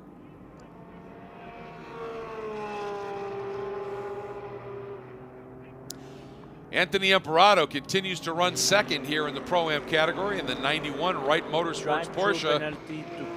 However, he was a lot closer, and a huge move down underneath Hedlund and got into the back of the 38 of Milstein. Yeah, just misjudged that a little bit, made a big lunge down the inside and got into the back of the 38 car. Doesn't matter if it wasn't for position on the 38, it's still avoidable contact. Easy call for the stewards there. Absolutely, and while we were showing that replay, the announcement came through by race control. Number 91 will get a drive-through for causing that, and maybe have another look at it. We had a Saline Cup race earlier, and the driver was almost the same thing. You just get this great run, and then you just can't slow it down. Yeah, I'm not sure he'd have kept on the track without the Porsche there anyway. It's a pretty brazen move there. Exactly. So he will be getting a drive-through, which will drop him farther back, and well, certainly Fuentes will move up into the 2nd spot. See where Barkey and Bechtelsheimer might slot in there as well. Yeah, it's going to cost you around 20+ seconds to do that drive-through at 50 miles an hour, so it's a big penalty as tight as this field is. Can't take anything away from Anthony's speed. You said it. I mean, Campbell's been just remarkably fast here, but Imperato has been on his game pretty solidly here. He was going for it. Yeah, that's that was for sure. For the lead. It wasn't just for a position, it was for the lead, but just didn't judge the speed of the Porsche up ahead of the lead pairing there. Up front, Suchek. That margin over Baptista, about 7.5 seconds right now. Vilander another 10 back. Sorry, Cal. Yeah, I think Imperato needs to make this call here pretty quickly, otherwise he's going to get stopped scoring. He stays out for another one. I think for sure Fuentes and Barkey will get by. It'll be tight to Bechtelsheimer, I believe, in terms of the time loss on pit lane once he makes that drive-through.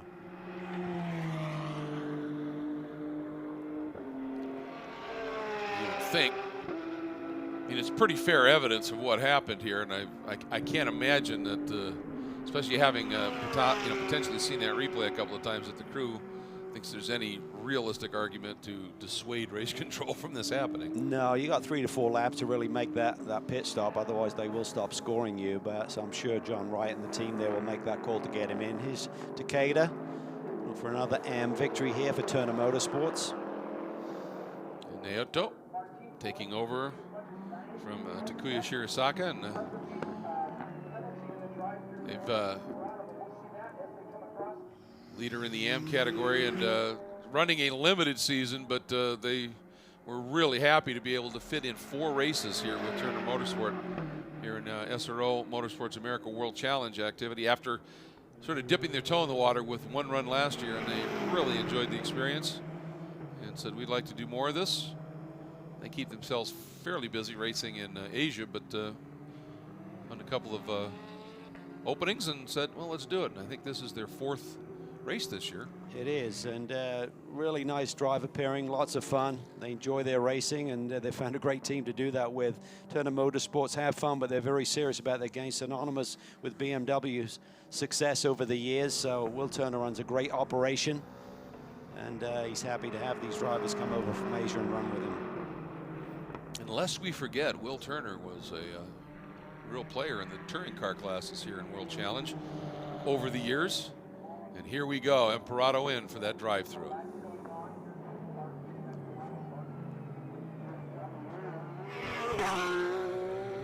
Picks the throttle up. Here comes Barkey. Oh boy, this is going to make it interesting, isn't it? Yep. So just gets out in front of Barkey. I thought Barkey might have just cleared him. Maybe that's why they kept him out as long as he could, because Anthony was running some very competitive lap times.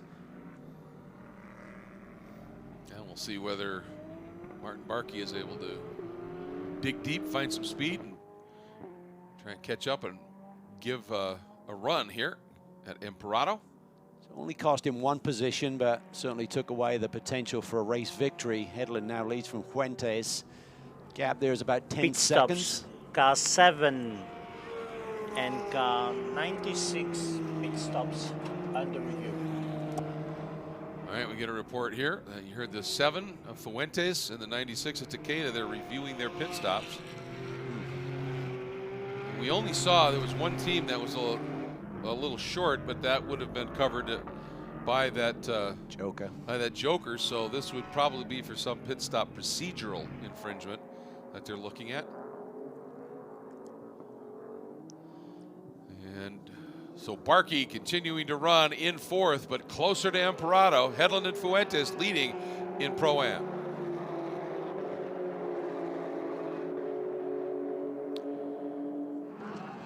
Watching this battle here, Barkey trying to close down a little bit on Imperato. Up front overall, Suchek and Baptista, the 2 Bentleys, have themselves a margin at the front, separated by about 8 seconds. Another 9 back to the Ferrari of Vilander.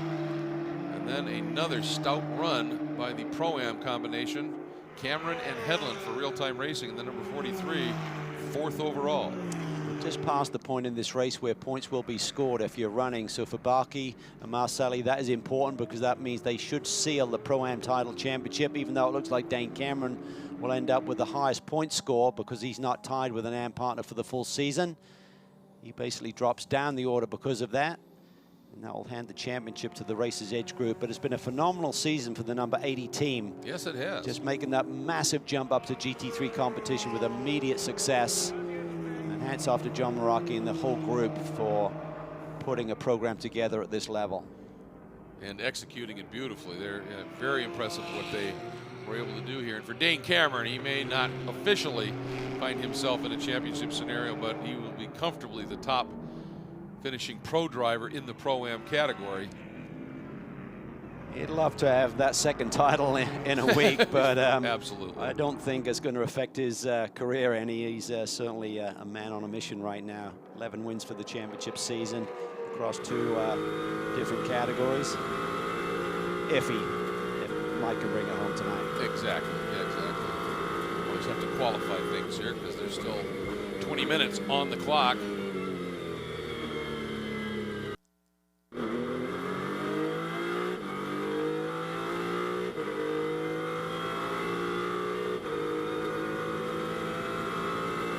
onboard rides here. Boy, he just tucks it right up to that wall, doesn't he? He really does. Bechtolsheim has done a really nice job here this weekend. He has nowhere near the experience level of some of the drivers he's around. He's a avid vintage and historic racer over in Europe. Runs some of the big events over there, but he's really taken to this GT3 car. Has a lot more downforce than he's used to driving, but he seems to be equally at home. Well, yeah, it's not like in his vintage racing he's driving, you know, relatively late model, high power, high downforce stuff. He runs truly vintage machinery, skinny tires like Allards and the like back in the era, and but he hops behind the wheel of this machine and is just right there to the point he qualified on pole for the race earlier this morning, and tells you what you need to know about Till Bechtolsheimer and the speed he can muster when he needs it. Sitting 5th in the Pro-Am category right now, that is Martin Barkey up front, the man that he is chasing. And he's, in fact, closing him down just a little bit here.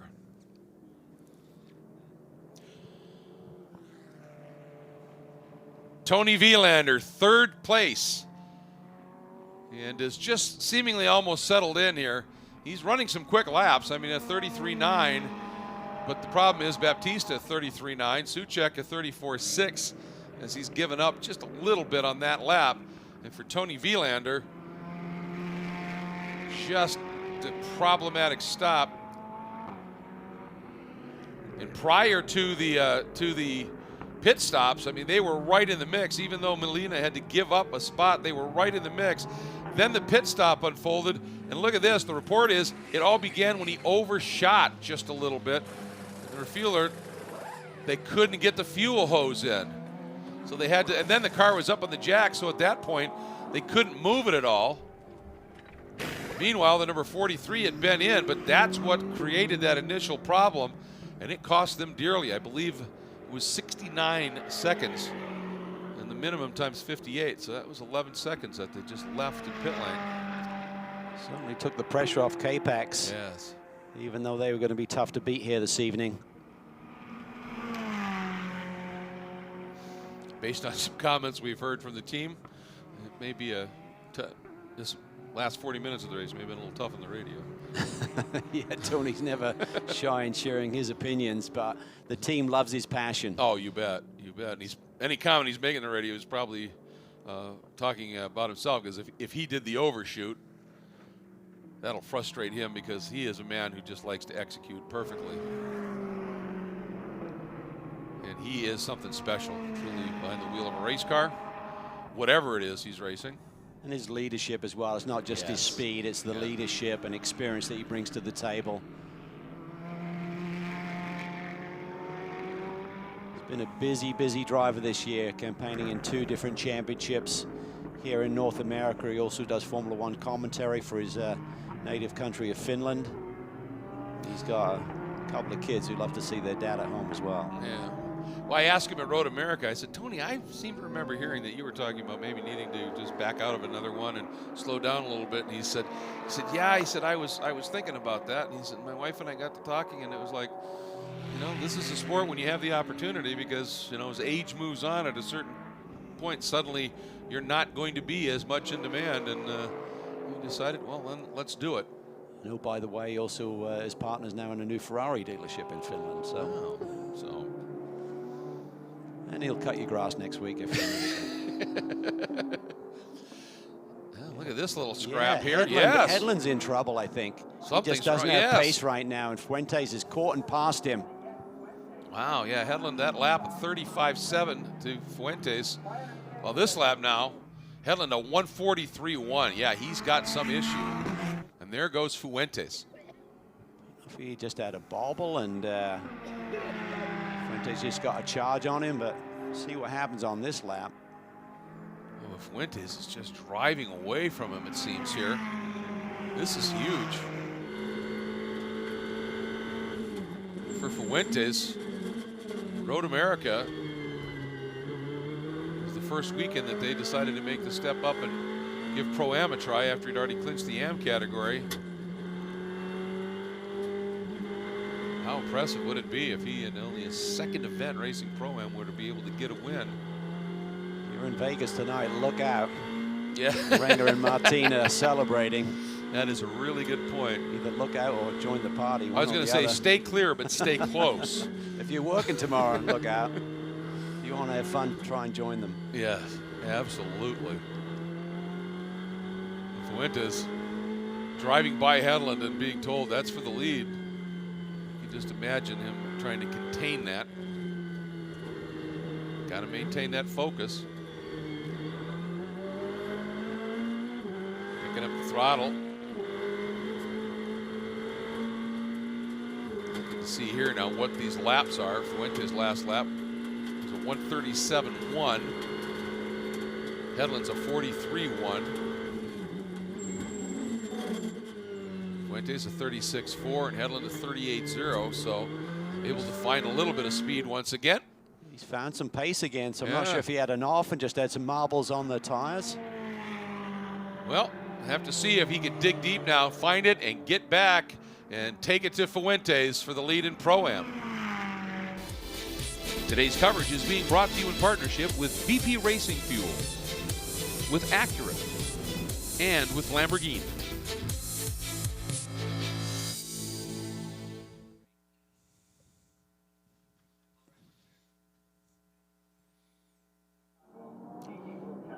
"13 minutes remaining here in the season finale under the lights at Las Vegas Motor Speedway.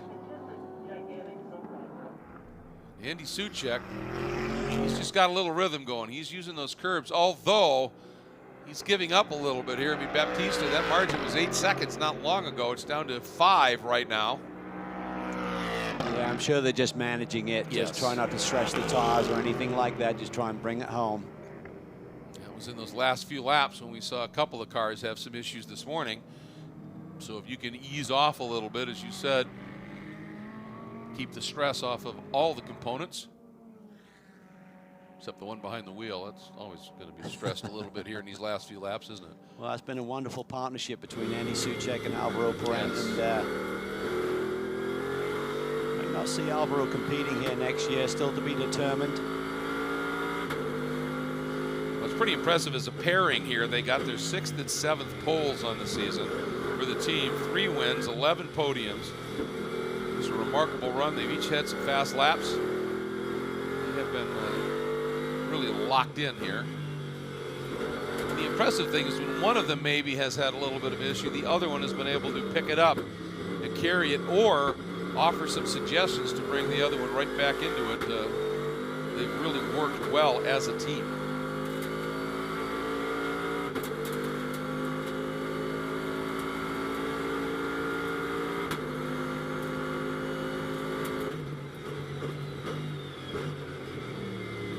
You can see there from the onboard that they're actually on the brakes before the finish line, and that's why they've elected to let the drivers go straight through at the finish. You don't want drivers suddenly trying to make that pass as one's on the brakes and someone else is willing to overshoot that chicane.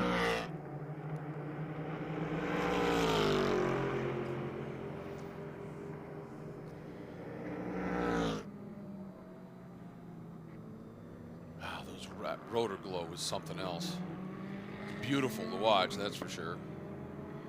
So all the weight transfer is in a race car, it goes to the front end, so that's why those front brakes take the hammering. A lot of energy that's built up and then dissipated in there, isn't it? Watching him just wind his way down this backstretch here. Here's the number 43 of a recovering Hedlund.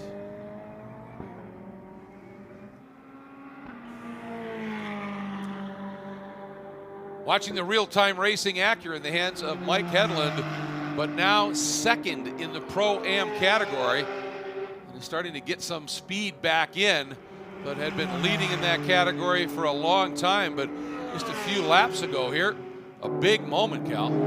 Yeah, it was. Here you can see he's really slow coming up onto the speedway, and Fuentes just takes advantage of it. Dives through for the lead in the Pro-Am class, and we're understanding that Mike thought something may have been broken on the car. The team are trying to get him just to stay with it. He may have just got some fluid on the racetrack. Something felt strange, though, and for Mike Hedlund, he elected just to play it safe there, make sure the car was underneath him before he got back to it. But it has cost them the lead and the chance of a 6th consecutive victory here to finish off the season. Can he dig deep and chase after that Ferrari again? Well, he's bringing those speeds down again, and the lap times down just a little bit here. 9.5 minutes left in this one here, and Hedlund has got to find some speed. That margin is 5 seconds that he is adrift of Fuentes at this stage. And, you know, could have been fluid. Also, sometimes you run a little wide, you pick up some marbles, and it just puts a vibration through the car, starts to squirm a bit, and it can get your attention as well. Oh, big time. It can be very confusing for a driver. So one of the leading drivers in the world do that at the 24 Hours at Daytona once from the lead. Said the car's broken, brought it in, and all it was a massive ball of rubber. It got up underneath the suspension. Cost them potential victory. So race cars can be very deceiving in their feedback at times, and when you're committed around a high-speed racetrack like this with these banking corners, you want to make sure that everything is 100%. You know, for Hedlund, the bigger issue now may not be trying to run down Fuentes, it may be holding off Imperato, who is running laps about a half second faster than Mike. Yeah, Mike is obviously not happy with that race car right now. He feels something's amiss. He's typically one of the most consistent drivers, and his lap times are jumping up and down a little bit right now. So maybe there is indeed a technical issue with the race car that we're not quite sure of. And this is a good little battle too, isn't it? Barkey feeling some serious heat now for Bechtolsheimer for 4th in the Pro-Am class. Yeah, this is a great scrap. 2 very talented AMs, that's for sure. Look at Till. Really wide through 8, and he has caught him. He has. One of the things that I like about, thinking about it there, that's that crazy line. That's a Campbell line right there. That's a Campbell line. And sometimes it's just the headlights that deceive, and you think they're all way up the inside. They're just running a slightly different line there. One of the things that, you know, you can really tell a guy who is just absolutely in it is when some of the drivers come out of a corner and there's a short little chute and they just sort of roll into the next corner. Till Bechtolsheimer has none of that. He straightens it up and goes to throttle for a second. Look, that's exactly what he did. So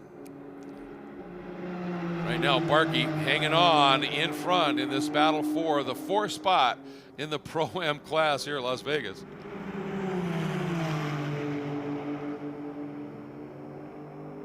Now Barkey, he's got a guy attacking underneath him here. I was just watching that coming out of 8. What I was talking about was you could see Bechtolsheimer, he just jumped on that throttle for that instant.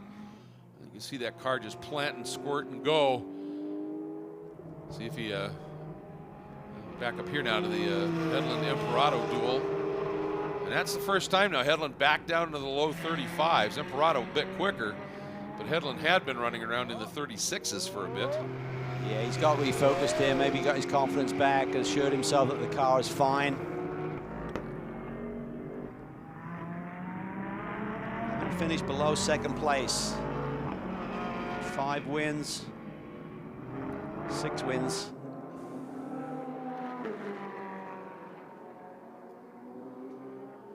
Well, he's got 6 minutes. He's got to somehow hang on and find that speed.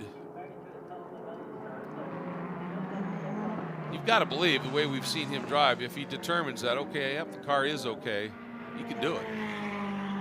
Yeah, he's very resistant to pressure, which is a great asset to have as a race car driver. I mean, some people crack easily, some people are just oblivious to it, really. And Mike's one of those guys, when you've got drivers like Daniel Serra and the likes, some Ferrari factory drivers putting the pressure on and you don't crack, that is really making a statement, as we've seen in a couple of races earlier this summer. Imperato is just now within a matter of car lengths adrift here. Up front, Soucek continues to lead by about 5.5 seconds over teammate Baptista. Imperato was right there. Yeah, we saw him have a big lunge early in the race where he got caught out and gone to the tail of the 38 that caused that drive-through penalty. See if he can put it together here and try and wrestle this runner-up position away. wiggle there for Hedlund. This is Imperato. He's quick through this section. That's where he got in trouble, as a matter of fact. And now working into this very tight 10, 11, 12 complex to lead them back onto the north apron.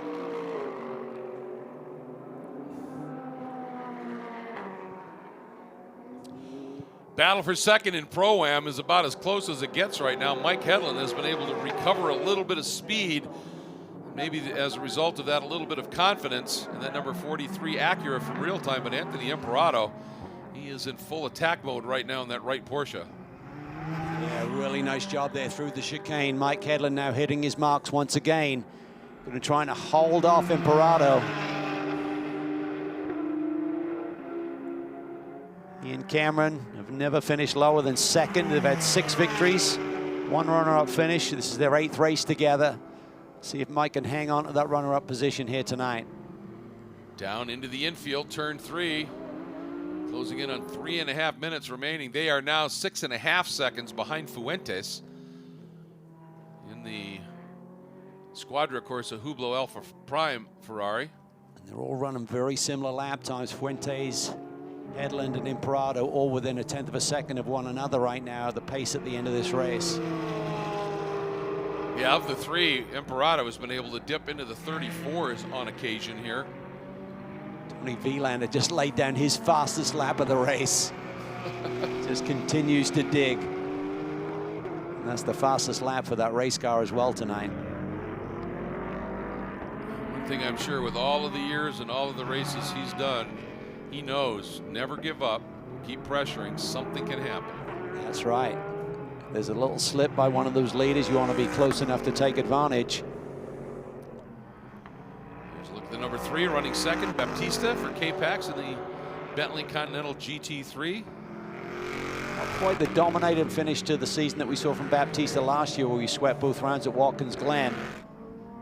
But nonetheless, a really solid year, a couple of podiums here today with his teammate Maxime Soulet.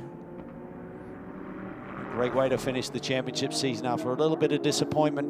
Oh, problems here. Bechtel-Scheimer. Sure went on there. I wonder if he overshot the chicane. Knew he couldn't take advantage of that and had to wait for Barkey to go back through. Yeah. Andy Suchek leading 5.7 seconds here in the final 2 minutes. This lap and another one. They will finish on the front straight. They might be in for a little bit of an interesting show as well, because Race Control and the series has asked, and everybody comes through for that checkered flag. They wanted him from the get-go to just stay up on the oval. Don't try and make the chicane, just take the checker and go. Now they've asked everybody to slow down, wait for the rest of the field to come, and continue on around on the oval in a 2x2 formation for a special memorable moment, video and camera pictures for the first visit under the lights here at Vegas. Suchek is just not backing off, continuing to crack laps in the 133 bracket. It's got to be fun when the car's working well and the tires are hanging in there as this car gets a little bit lighter. One thing I've noticed is that I understand, you know, just running the laps through this part of the track, he continues to be pretty aggressive on the curbs in that 1-2 complex. He does. That's his way of attacking it. I think you could be a little bit easier through there and be a bit more effective, but he's running the lap times. He's got the experience, he's got the feel, and he's comfortable doing that. My concern is just the stresses on the suspension and drive trains through there, but seems to be working for him. All right, here we go. White flag, 1 to go here at Las Vegas in the Blancpain GT World Challenge America at Las Vegas Motor Speedway, presented by Cirque du Soleil. Encourage you on October 24th to get some tickets and go see that live action thriller making its debut here on the Vegas Strip. On board for the last time, final lap. Fantastic season of racing. Fierce competition at the sharp end of this field. It's turned into a battle between the teams, between K-Pax and our Ferry for the championship title there, and it looks like it's going to swing the way of K-Pax here in the final weekend. comes Andy working his way through the 6-7 complex. Down this infield chute. Get Baptiste and Vilander second and third in the Bentley and the Ferrari.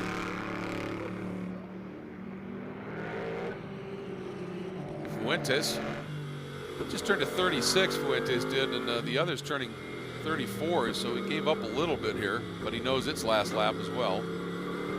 He's just managing. He's had so many victories, he knows how to bring it home. Speaking of bringing it home, for the last time onto the north apron, the number 9 Capex Bentley swept both poles, won the race earlier today, and the Parent-Suchek duo does it again. A Bentley sweep here at Las Vegas Motor Speedway for Capex Racing, Andy Suchek and Alvaro Parent. What a finish to the season. And with Baptiste coming through in that second spot, that should be enough, shouldn't it, Cal, for them to be team champions for Capex Racing? They are the team champs, but I think the manufacturer's title will swing the way of Ferrari. Waiting to see what happens here in this Pro-Am duel.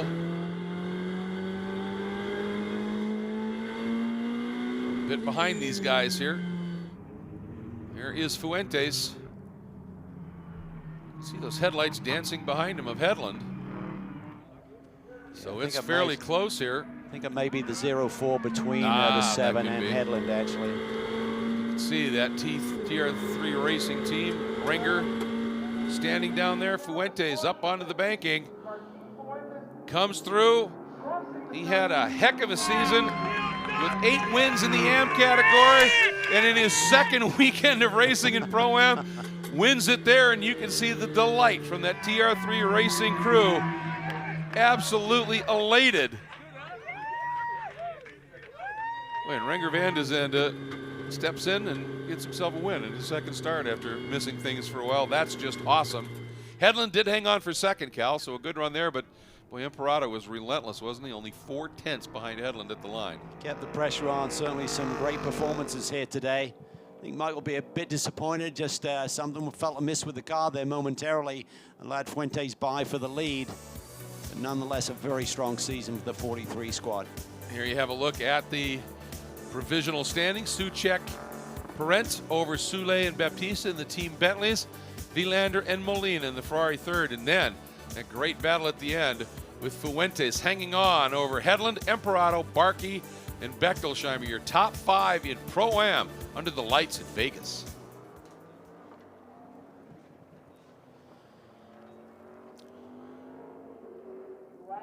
The 64, of course, Balzan had been very racy there, and a little bit of a problem on the changeover, but Brett Curtis coming out and bringing it home 6th in class. George Kurt 7th.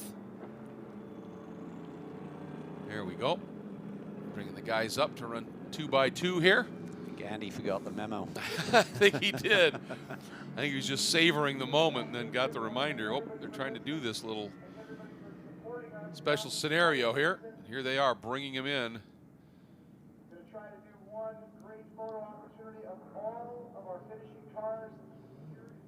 Great story here, and for again for Turner Motorsports, although they were the only car in the AM class, just a treat having them in the paddock, and those guys raced very hard. Takeda and Shirazaka, and put in a great run as well. And you know, the coulda woulda moment here, the 58 of Long and Hargrove. Yeah, it's a shame because they're really strong here this weekend. Had the tire cut down in race 1 in the late going, and then pretty early on today, actually, that driveline issue. Curious to know if the two could be related, maybe not, but nonetheless could have been a consequence of the doubleheader on the same day.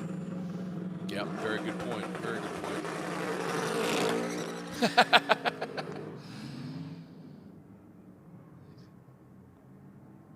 Sending Suchek into the area where the interviews are going to be and celebrating a little bit. You know, there's a drag strip right next door to this track, and he must have heard the cars last night. Ignited it just a bit. Thought you were going to take our rental car out there for a bit. That Ford Escape SUV is wicked quick, dude. It's bracket racing, Greg. You can still win. Exactly. There's the number 93, or the number 3. There is the 9.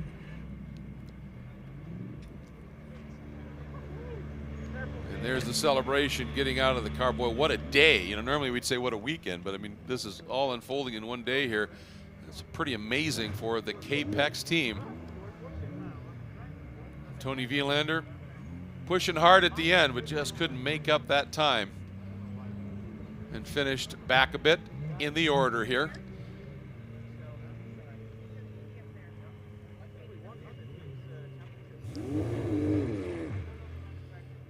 The K-Pex team celebrating down in the victory circle staging area.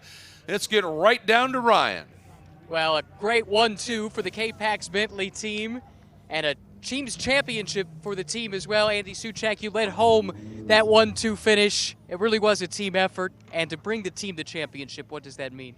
It means a lot. I mean, it's the only thing that was left for us, as the driver championship was obviously not anymore in reach.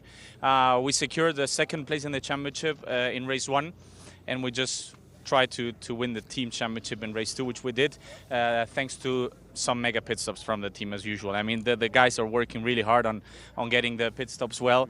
Thank you. Well done, buddy. So pleased with everybody, especially with the mechanics who have been practicing so much. So congrats to K-Pax. You know, at least we won something this year, apart from a few races, and it feels good. I think we're going to go out tonight and have fun.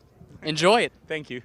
Yeah, it's not too far away. You can have a lot of fun here at this place. And I love it that basically when he was talking about winning the team championship, he said it was because of 2 mega pit stops by the team. That's I mean, right. That's awesome. They can make the difference, but certainly the cars are very quick here this weekend. But a big year again for SRO Motorsports. Driver title to Tony Vilander, and with that, they also bring the manufacturer title to Ferrari. Yeah, that's a big one. No question. Both of those championships, to be sure. And you can see, I mean, they finished third. You wouldn't see a big smile on the face of these guys with a third-place finish, but I think they realized that it was just a Bentley track, and they were able to still come through, having already got Tony that driver's championship. They were able to bring the manufacturer's championship to Ferrari, and they're going to be pretty happy with that. Let's check in with Ryan.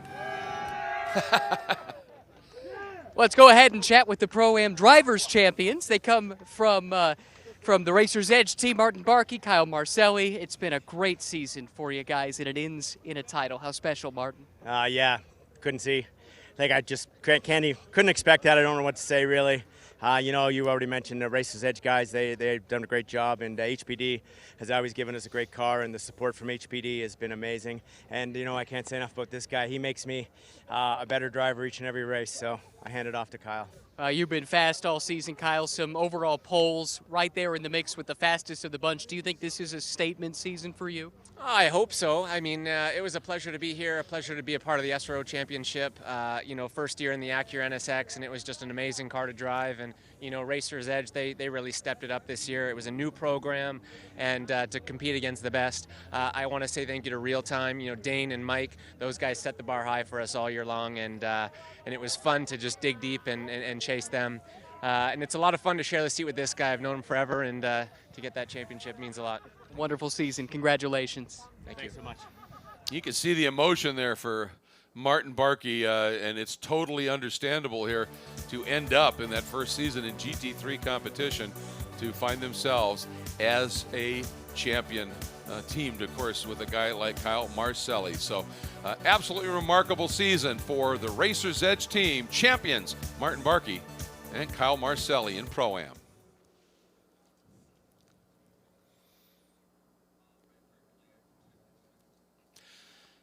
Good look there at the lights of the Strip in Vegas, the Strat over there on the right, and then some of those other mega casinos down there. And look at the signatures all over the side of the Racer's Edge Acura here.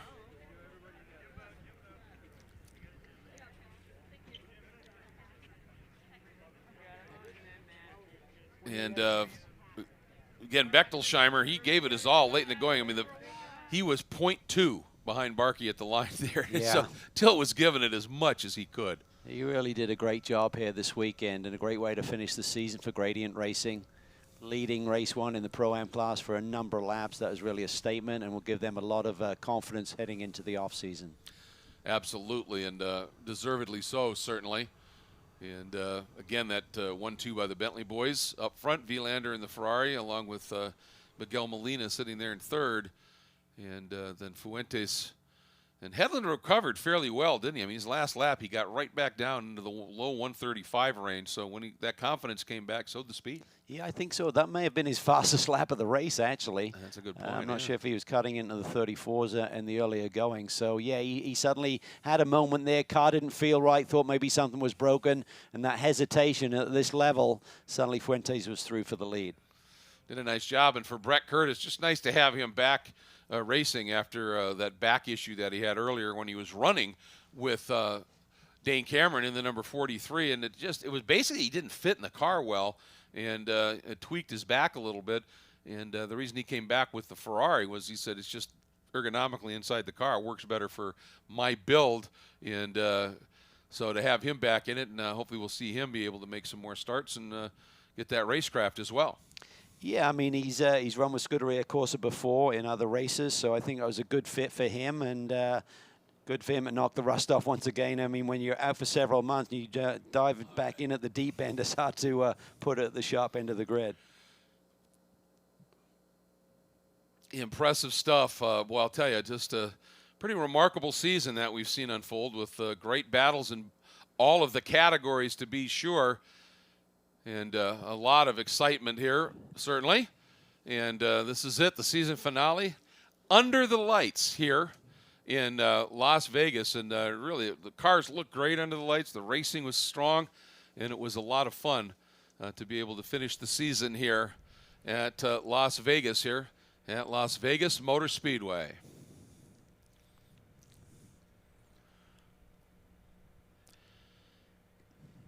The celebrations, of course, continuing here at Las Vegas Motor Speedway, and you think there's energy and excitement down on the strip? Well, we're going to get down with Ryan and Martin Fuentes and Renger van de Zande. It was an epic celebration. We saw it. You already won the AM Championship, now a win in the Pro-Am class, Martin. Congratulations. I'm so happy, man. This is the best finish of any season I could have, man.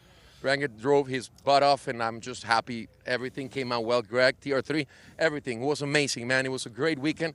We had a complicated race in the morning, but this was amazing. Thank you, Greg, TR3, Renger. Fantastic. No, bro. You drove, and I could hear on the radio, I'm driving my butt off. I'm like, we are.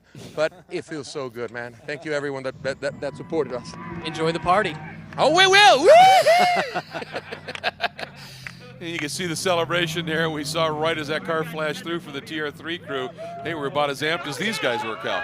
They really were. It's a great way to finish. You want to finish on a high, and they will celebrate big time tonight and at the gala tomorrow evening.